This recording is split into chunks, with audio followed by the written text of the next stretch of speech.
Hi, I'm Dr. Brian LaPointe, Research Professor with Florida Atlantic University's Harbor Branch Oceanographic Institute. I've spent decades studying water issues throughout Florida, including nutrient pollution and harmful algal blooms.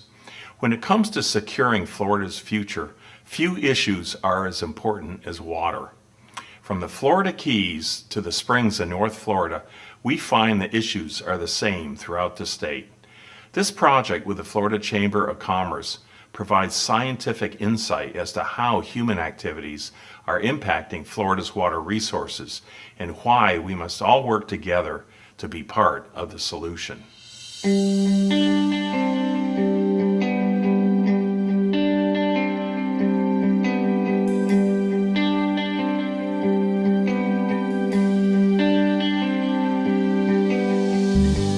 In this county and all throughout Central Florida, there was a huge growth spurt in the 70s and the 80s.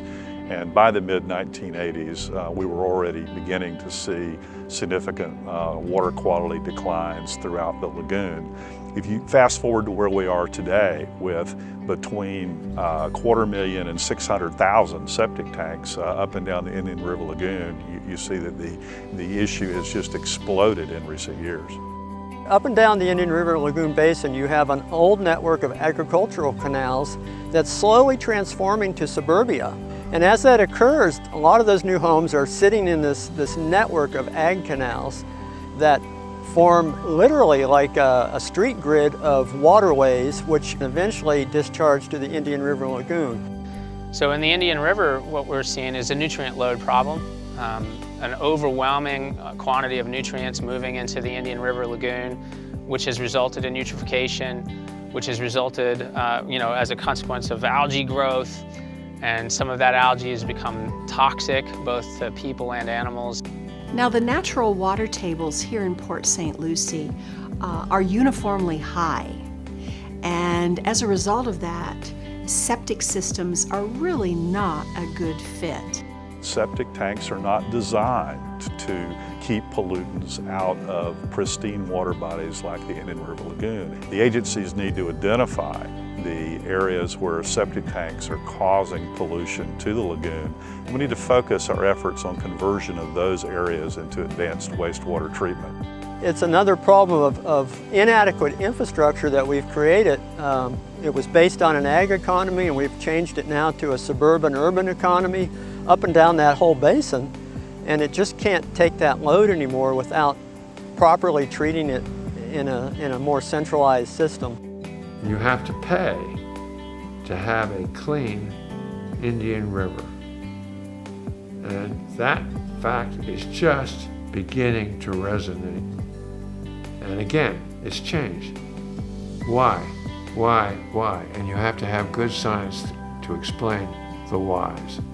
The one common denominator we know we all have is that we have old septic tanks that line the Indian River Lagoon from here in Martin County all the way up to Volusia. We already know, because we've done other neighborhoods, it's doable, and once it's done, everybody says, why didn't we do this years ago?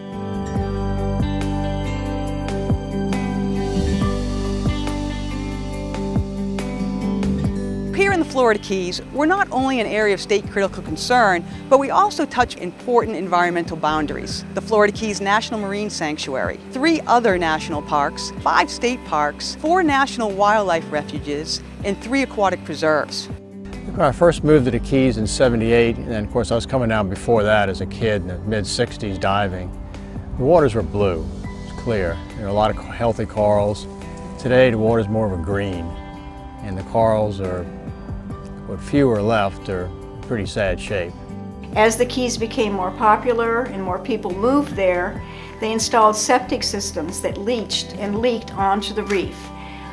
Many businesses had package plants that used shallow injection wells to inject into the porous substrata of the Keys, which essentially flushed it out to the reef with every tide. The algae blooms in the last few years have really been getting worse. It starts off growing on the bottom and on fixed objects, and then it breaks loose and flows with the current and catches on our trap ropes. A line of traps that normally would take an hour to pull can sometimes take 3 or 4 hours, and it's a real economic problem. In the mid-1990s to the early 2000s, we measured declines in live coral cover of about 40%, as well as declines in elkhorn coral of approximately 90%. And these declines in coral cover were correlated with changes in water quality that occurred in the Florida Keys during that time period. Other studies have shown that there were unprecedented algal blooms in the Florida Keys during that time. There are probably as many economic considerations as there are environmental. I mean, I see real estate people now coming forward. I mean, it affects their ability to sell real estate. It affects a homeowner's property values. You know, that may be as important as in moving forward this whole idea for septic tank replacements as anything we've got going. Local waters can certainly be improved with a central sewage system, and that's on its way. And it's pretty obvious. You go to housing developments where they're on some type of central sewage, and the canals are nice. And I think what we're doing here in the Florida Keys can be an example to these other places of what needs to be done.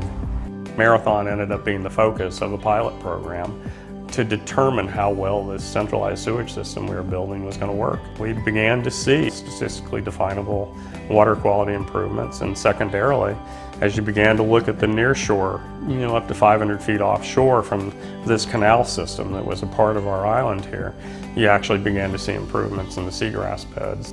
The Cudjoe Regional Water Reclamation Facility is a 940,000 gallon a day advanced wastewater treatment plant.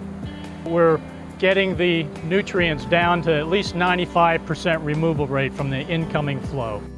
It is of critical importance to the country that this is preserved because there's no place like it. It's the last of our real coral reefs, and so if there's something we can do that makes it better, like have sewers, I mean, it's really a no-brainer.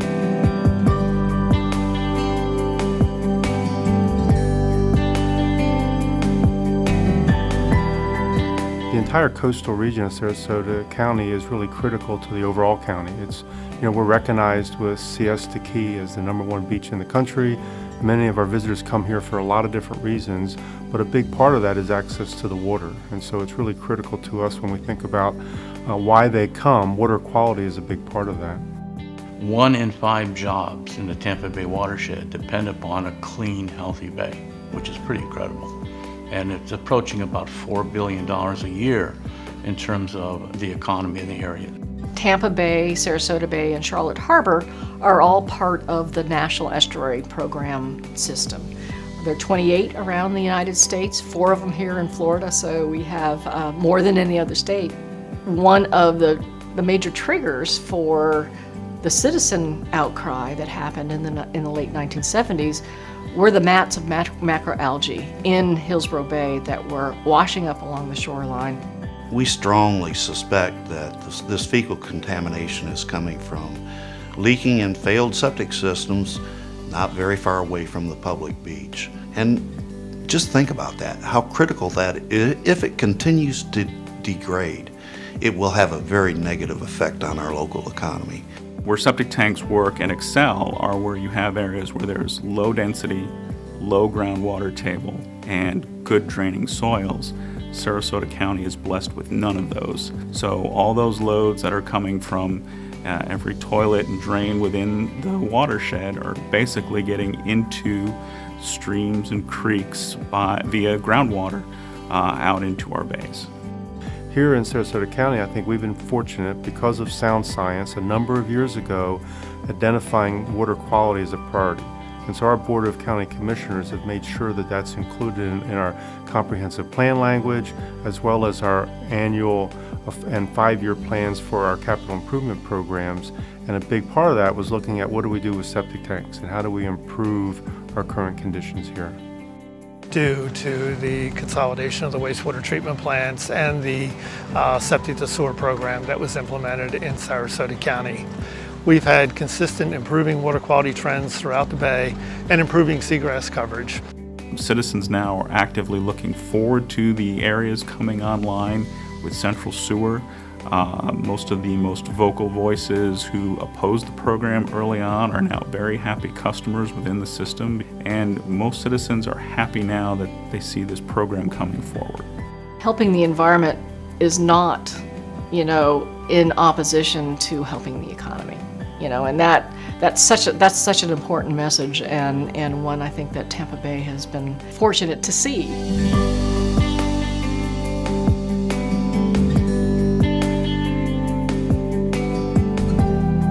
Well, the University of Florida has actually studied the economic importance of our springs, and the direct economic impact of springs, of an individual spring, is actually tens of millions of dollars a year, and that's just looking at the recreational importance and tourism dollars that springs can produce. But springs are also a window into our aquifer, the aquifer that we rely on to water our crops, the water we drink. And from that perspective, springs are a multi-billion-dollar asset for this state. Almost all of our major springs are outstanding Florida waters, so they're supposed to have the highest level of water protection. There's supposed to be no degradation of those waters, and yet all these major springs are degrading now, and nitrate levels are going up, flows are going down, populations of organisms where we have them are changing. There's impairments showing up everywhere. What you find is that when DEP goes in and studies these areas, the springs in particular, and I think this is true frankly for any water body, there are really 5 sources of where the nutrients are coming from: septic tanks, wastewater treatment plants, stormwater systems, agricultural operations, and fertilizers from residential lawn use. When you have a septic tank next to the water and it's not working correctly, you can virtually see it. You can see it. But the fact is that in the aquifer, if a septic tank isn't working right, that water gets into the aquifer and it comes out the springs in our bay. And it is having an effect. And people are completely unaware of this. Septic tanks were not designed to remove nitrates. They were designed to protect our drinking water from harmful bacteria. So almost no nitrates are taken up by the septic tank system. They come right out of the end of the drain field and down into the aquifer. And we have dye trace studies that prove that that is what's happening. The real concern now is to find a way to adequately manage that source of nutrient loading to the aquifer, which is coming from the multitude of individual septic tanks that are either exist already in this basin or are on their way, given the development projections. Each of us that live in the spring recharge area has a role to play. If we all flush toilets every day, some fertilize their lawns, some irrigate their lawns, and we have turned out to be sloppy housekeepers. We need to do a much better job of how we live on the land. Education is a big role, but for those that won't change their behavior after they're educated, we need regulations to require their behavior to be changed.